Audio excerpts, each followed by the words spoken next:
হয়ে আপনার জীবনে প্রবেশ করে আপনার ক্ষতি করেছে,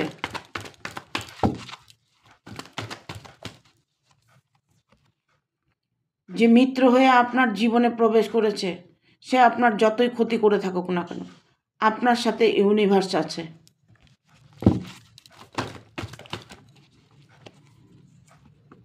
সময় আপনারই এসে গেছে, ইউনিভার্স আপনাকে সবটাই পরিপূর্ণ করে দেবে।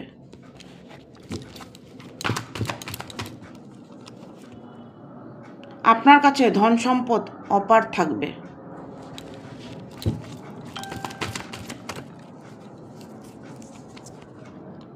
আপনার জীবনে যে থার্ড পার্টির প্রবলেম আছে, যে আপনাকে শত্রুতামি করছে, সে আপনার জীবন থেকে অনেকটাই সরে যাবে। আপনি সেটা মন থেকে চাইছেন, সেই পূর্ণতা অবশ্যই পাবেন।